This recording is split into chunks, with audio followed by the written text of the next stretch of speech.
Welcome to the Functional Medicine Radio Show with your host, Dr. Carri Drzyzga, known internationally as the Functional Medicine Doc.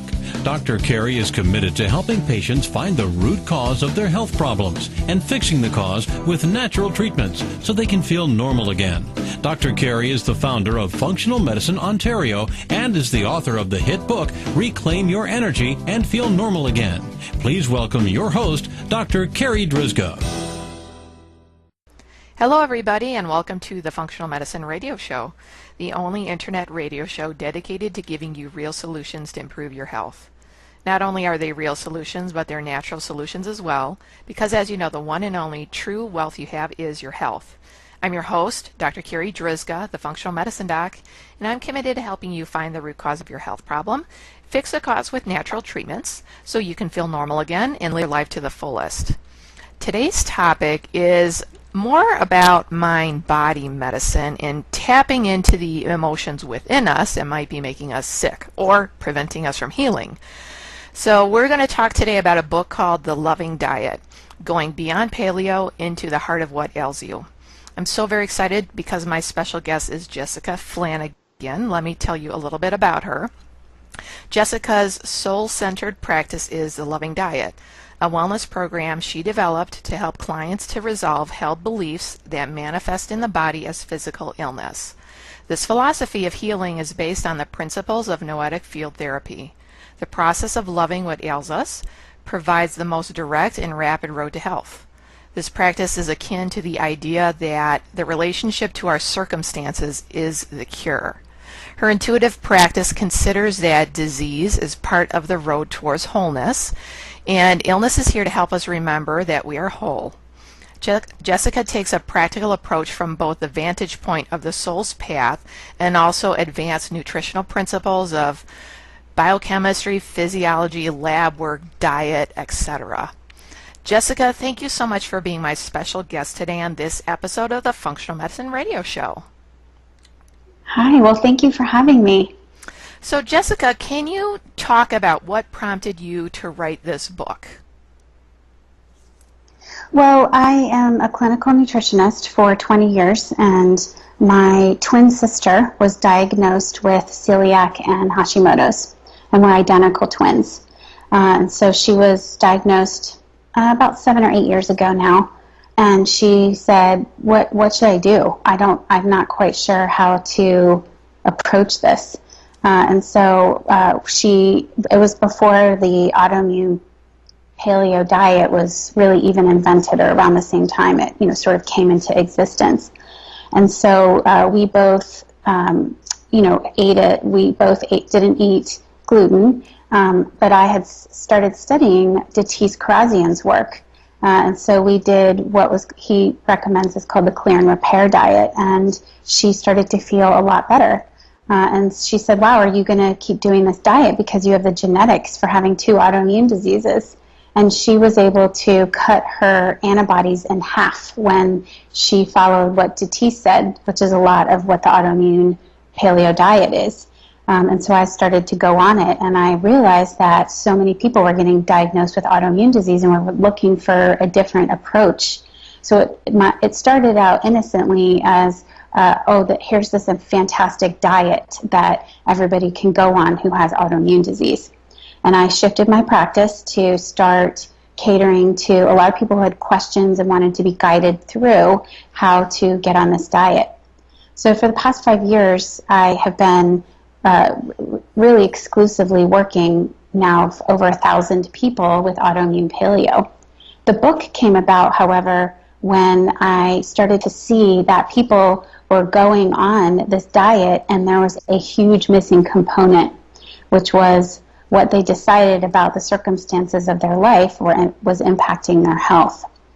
And so I really I wrote the book to fill a niche that I feel like a lot of people are searching for answers for, which is how can I truly get better instead of just changing my diet to fix my disease. And so I wrote The Loving Diet because I had been working in the last 20 years on these issues for myself, and I realized, wow, I could really apply these in my own practice to help others when they're diagnosed with a disease. So it's so funny that you mentioned Dr. Datis Karazian, because I'm a huge fan of his as well. I've taken all of his courses. And Right. for the listeners out there, like Jessica and I, whenever Dr. Karazian brings out any new information, we will just geek out on it. And Dr. Karazian, I think, is like the best functional medicine doctor. He's just a genius when it comes to biochemistry and physiology and pathology. And you're right, Jessica. When we work with autoimmune patients, there is this gap that has not been filled until you came along, let's say. But I could see that there was this gap of why are patients not getting better? Like, we're working on the physiology component, but why are they not getting better? And so that's why I wanted to have you on my podcast today, so you can talk about this gap, and so you could tell us more about what the loving diet is, and bring in that whole mind-body connection to it. So tell us more about what the loving diet is. Well, its premise, it's not what happened to us, it's what we decided about what happened to us. And we know now that actually affects our health. And the ACE study really shows us this, the Adverse Childhood Experience study, that the more adverse things that we're up against as we're growing up and moving into adulthood, the more likely it's going to affect our bodies with physical disease. And what I found in my own autoimmune paleo population was people are incredibly motivated to do almost anything to look at how they can heal their disease. And there was a very big lack of people like me that had both the practical side to look at biochemistry, stool samples, but then also, what did you decide about yourself when you got diagnosed with your disease? And it's not often talked about that. What did you, for instance, decide about yourself when you got diagnosed with your disease? And that when we sort of pull that string, and we can actually go back, and for every person, this is a unique process of seeing, oh wow, there's been some major events in my life where I decided big things that were not true. I developed misunderstandings that were not true, like, for instance, God forgot about me, or I'm not worthy of healing, or healing takes a lot of work. Those are some of the common ones that I see that go along with physical illness, and they tend to be emotional in nature. So I really help my clients walk through big events in their life where they decided something about themselves. And we clear that up. And when we clear it up through self-forgiveness, and when people do that, a lot of times the health plan that aligns with their heart comes to fruition. And so they get better when they couldn't before. So if we can go back and talk a little bit about the science of this, because it really is rooted in science. It's not some esoteric thing. So you mentioned the ACE study, the Adverse Childhood Events research study. Yes. And what other research is out there that supports this process? Well, there's always, Bruce Lipton is a famous person in this area, and his tagline is "Our thoughts control our DNA." But then I really like Dr. Rachel Yehuda's work, and she's a psychiatrist, actually, who has been studying the DNA of Holocaust survivors and 9/11 survivors. And she's found that trauma, the trauma that we have, that people experience, which she looked at women who were pregnant during 9/11, or the offspring, first and second generation of Holocaust victims, actually affects the telomeres of their DNA, and so that they can actually inherit things that appear almost like post-traumatic stress disorder emotionally inside those people, that gets passed along from generation to generation. And so it's so interesting that we've always known that there is this mind-body connection, and that science is really proving the truth behind that. So Jessica, as you work with clients and you walk them through this the loving diet, the method of it. Can you tell us about that process? Well, it evolved on its own, and what happened was that I started to have a lot of clients about 3 or 4 years ago that were doing autoimmune paleo perfectly. I call them perfect performers, and they had been on the diet for a year or more. And now my practice is really filled with people who have been doing autoimmune paleo perfectly for 3, sometimes 4 years. And what happened was they thought that they would totally heal from doing this diet that they read online would heal their autoimmune disease. And what turned out to happen was that didn't happen. And so they are actually getting more sick or reflaring, and yet they had 100% adherence to the diet and actually were even more strict than the strictest form of autoimmune paleo. They were down to about 20 or 10 foods. And actually, Datiz Karazian is starting to talk about this more now, that the autoimmune paleo diet is not all it's cracked up to be. And working with skilled practitioners who can help you customize it is key. What happened in my case was I started working on those practical things of the loss of oral tolerance after being on a restricted diet for so long. So there's that.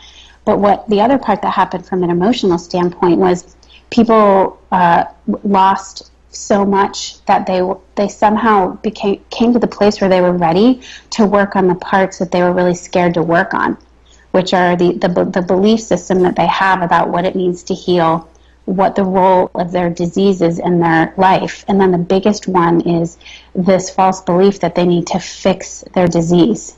And autoimmune paleo is a fix-it scenario. I got diagnosed with Hashimoto's, and now I'm going to fix it with this diet that I was told is for autoimmune paleo, or for autoimmune disease. So can you talk more about that last part? Because that has me the most intrigued as far as the fix-it part. Yeah, it's a marketed, promoted idea that we need to fix what's wrong with us. So even if we just stay there and we look at, almost everything, almost all health movements are built inside the notion that doesn't always seem clear, but that you got diagnosed with cancer, we're going to fix the cancer. Oh, you got diagnosed with heart disease, we're going to fix that heart disease. So you hear it from your doctors, you hear it from health experts, you hear it everywhere. And what happens when people do that, it's not that it's a bad premise, because it's a natural response. We want to get rid of what we think is wrong with us. So what I do with my clients is I do the practical pieces, which is you gather your team of people who can look at all of the moving parts, and then that there might be something deeper there, which is, instead of fixing my disease, what would happen if I just cooperated with what's present? And so it's a form of mindfulness where we switch it from fixing it, which is yes, no, pass, fail, into how can I completely cooperate with my circumstances? How might I feel different? How might my healing change when I 100% cooperate, or have some form of acceptance without an agenda? What would happen? And this is very scary, because for a lot of people, it can feel like you're giving power to your disease. And I always remind my clients, we're not giving power to the disease. We are moving into a state of vulnerability to see if there is some kind of gift or something that your circumstances are here to awaken you to, that can help you clear up any misunderstandings that came along with the journey. And you say something very powerful in your book about don't be a victim. Yes, and so that happens a lot, which is, the only way to get out of the victim stance is to categorize things as good, bad, yes, no. And so in autoimmune paleo, that's the whole entire premise of the diet. It starts out, here's the yes, no list. Here, these are yes foods and these are no foods. And so for me, I see it as a fantastic experiment to try that out. But my client population goes past that. We go into, oh, what would happen when we start looking at what you believe about your disease? Maybe there's something that is here to serve the growth of your life through your Hashimoto's diagnosis. And when people hear that, they start feeling hope again. Oh, maybe this thing that I thought was this horrible, bad news is here to help me in some way. And then would it be correct to say that this is not only for autoimmune disease, it could be used for any kind of illness? Yes, I find that it's useful for almost all parts of people's lives. Yes. And then how does one go through this process of finding their deeply held beliefs, finding them first, and then releasing them? So we tend to, all of us, be familiar with the places that hurt in our life, and so a lot of times we're just very consciously aware that our parents got divorced, or that our mother died when we were young, or we were in a car accident, or we were maybe bullied at school, and so I tend to go to the big places that my clients know about first, and just through a series of questions. Oh, you got bullied at school. Is there anything that you decided about yourself when you were bullied at school? Well, yeah, I decided that people who had the people who spoke the loudest and used their elbows in situations had the most power, and that being vulnerable held no power. As a kid who was an empath and felt really vulnerable, and that didn't work out so well for me. That's just, I'm using that as an example. And so again, it's not about what happened to us, it's about what we decided. And so I use the technique of self-forgiveness with my clients, which is super straightforward. Oh, I forgive myself for believing that being vulnerable isn't going to ever work out. So it's extremely straightforward. So we go exactly, I let my clients lead me, and they tell me what their story is, and we just start with what their story is. So what we find out then is that when we do this, when they're vulnerable enough to examine these pieces that hurt, and they use their own loving right now to heal those places, those misunderstandings, then their body shifts in response to that. So can you talk about using love as a component of healing, right? We use vitamins, we use diet, we use exercise, we use meditation, and then using love. And you have a chapter in your book called Love Your Struggle. Yeah, and it sounds way easier than it is, because a lot of people are like, I can't love my disease, and I don't want to love the struggle, and that that I get that comment a lot, and of course, that's the conclusion that we ultimately want to come to. The first step that I do with my clients is consider that curiosity is going to take you out from the place that you feel stuck right now. And so how can we be loving towards ourselves and our circumstances? And so when we touch our own loving to the places that hurt inside of us, healing happens. And so self-forgiveness is a great one. I do Ho'oponopono, which is, I'm so sorry we had to do it this way. Please forgive me, I love you. And I do a lot of exercises with my clients to walk them through those places that they have abandoned themselves, essentially, when they decide something about themselves that isn't true. And then I guess maybe the bigger kind of overarching gift from all of this is to try and come back to a place that your life is your own, mm-hmm. and that your illness can create an opportunity, and then how to discover that and build from there. Yes, because there's probably a lot of people listening right now that are hearing this and they're like, wait, I don't even know how to take the first step. All I know is I feel hopeless. What I know is that I feel like my life was taken away, and I have I don't know how to become unlocked from being hopeless. And what I would say to everybody is that being curious about getting unlocked, getting curious about maybe there's something here that's for me instead of against me, just considering that question. Maybe there's something here that's for me instead of against me. That alone is a question that will provide movement and bring you to the next step. Does that make sense? That does make sense. And that's a loving thought. That's loving, like, oh, maybe my life is for me, not against me. Okay, let me just stay there first, because everything else feels so overwhelming. I'm taking 25 supplements. I've been on this restricted diet for 2 years. I've been eating this diet that everybody says was going to help me, and it's not. I feel like I'm doing everything right, and still nothing is helping. How much more hopeless can it get? And so that's the area that I work in, which is, okay, just what would it feel like if you were to just completely cooperate with that utterly hopeless place? What would happen? That's a vulnerable action.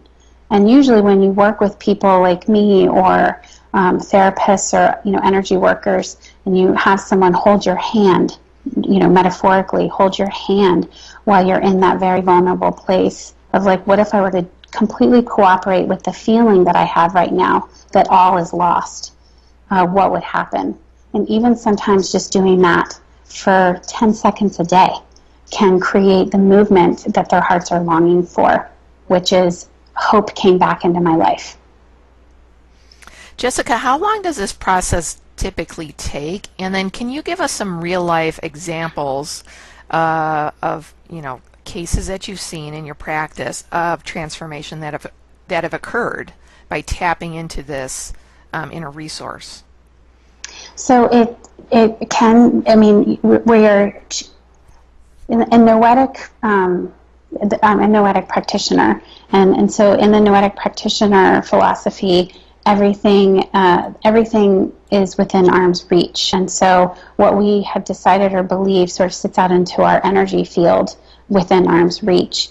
And through the power of forgiveness, which is a loving action, forgiving ourselves for our misunderstandings, that is an instantaneous change. And so I believe that when we do something from a loving place, it transcends space and time. Now, we are complex, and our journeys are unique for each of us. And so when one layer gets peeled back, oftentimes another layer appears. And that's the journey of what our souls are doing, is gaining the experience. So it can be instant, and it could take a while. But as far as, and so that's part of learning how to be patient for the growth of our soul, really. And so I work a lot with that, and I myself deal with that issue personally as well.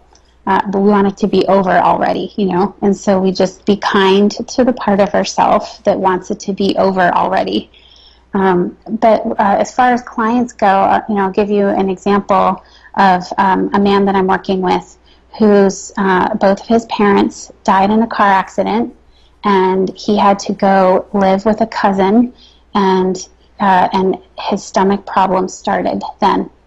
So he had to go live with a cousin who was not very emotional, and said that his grief was not allowed, he wasn't allowed to process his grief. So his parents had died, and he went to go live with somebody.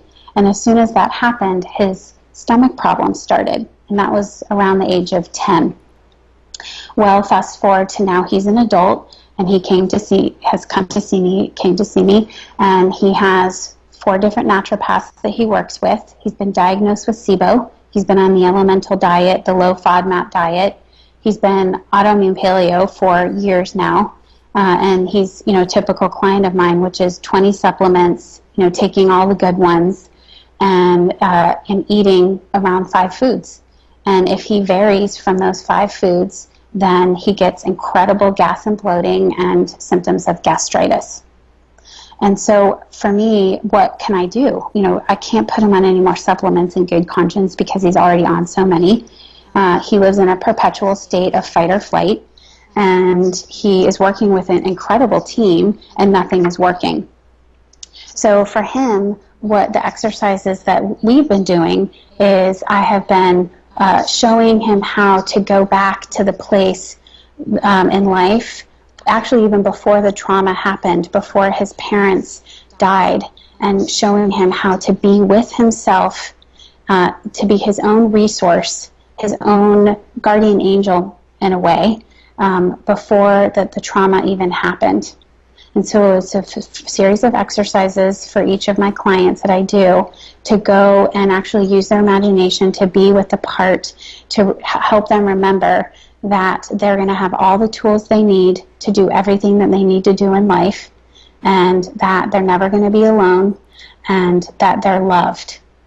And so this is just one of the techniques that I do. But what I find is that that helps their nervous system not be so dysregulated. Because I find that, I don't know if you've heard of the polyvagal nerve theory. So Dr. Stephen Porges came up with the polyvagal nerve theory, which is fantastic. It's a fantastic look at how either we go into fight or flight, or we freeze and faint. And freeze and faint is stimulated by the dorsal branch of the vagus nerve. And so whenever we have anything that is the dorsal nerve, it shuts down the body, and it tends to affect the body's functioning below the diaphragm. It's involved in digestive issues. And so a lot of experiences that we have, especially in the SIBO world, from my perspective, is actually parasympathetic dominance that occurs from trauma. And so Peter Levine talks about this too in Waking the Tiger, Healing Trauma. And what I have found is that it's a very important portion of why I tend to see so much loss of oral tolerance in my autoimmune paleo crowd. So you said parasympathetic dominance. Yeah, so we're really familiar with... Very interesting. Yeah, we know a lot about sympathetic dominance, which is, I'm going to go into fight or flight, and I can fight anything. But what we know is, especially with depression and motility issues, because it's so specific for digestive issues, that there's a whole area of trauma that affects the physical body, which is I'm getting chased by a lion, and so I'm a little bunny, and I'm going to play dead. Mm-hmm. That happens a lot in my clients. Very interesting. Wow, Jessica, you are really opening my eyes today on this podcast. Oh, good. Yeah, it's fascinating. It is fascinating. And so for the listeners out there, if you're one of these patients that have tried everything and you're still struggling, I urge you to consider Jessica's book, The Loving Diet, and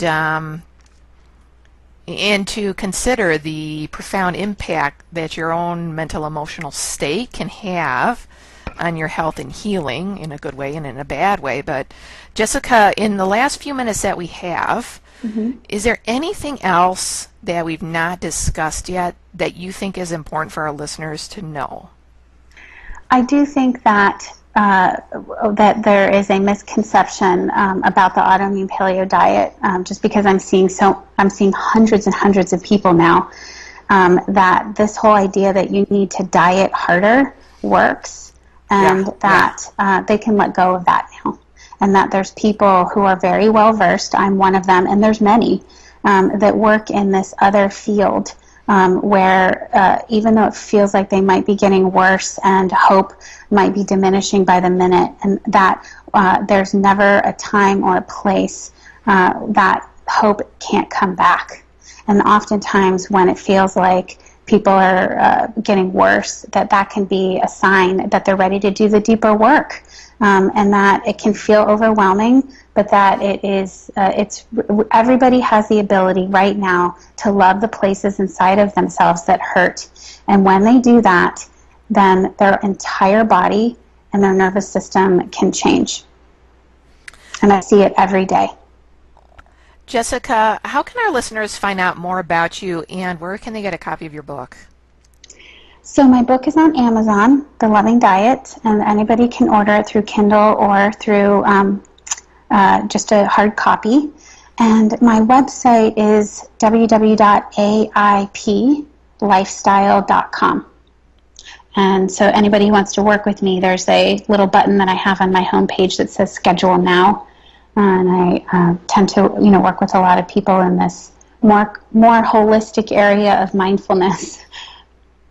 So then I'm assuming that you see a lot of clients through telemedicine. I do. My practice is virtual, yes. Okay, fantastic. And then is there an association that people can go to find other practitioners? Does that exist? Well, they could Google Noetic practitioners, and there is an association of Noetic practitioners, and they can find different practitioners. However, I'm a little bit unique in that I have so much Drzyzga training. Sure, yeah. So I would also really encourage people to go to Drzyzga's site, because he has a list of practitioners that he recommends that have done his trainings. I just tend to specialize in autoimmune paleo severe cases. So I'm a little bit unique, but there's lots of people, like I'm sure you are a great person, a great resource for people to go to as well. Yeah, for all that physiology and biochemistry, and that I can totally help with. But when I get patients that, like the one that you described, they've already seen 7 naturopaths, they're taking 2 bagfuls of supplements, they've done all the right things. All of the doctors have always done all of the right things, but they're like stuck. Yeah. And like you said, like, what am I going to do next? Maybe refer them to you, Jessica. Yeah, it was. I really expanded the practice because of that, because of what you just said. What am I going to do that hasn't been done? Oh, yeah. I'm going to show people how to love themselves, doing hard things. Yeah, it's really thinking outside the box, but always with having that intention in mind that you're going to be able to help them in some way, shape, or form. Yeah.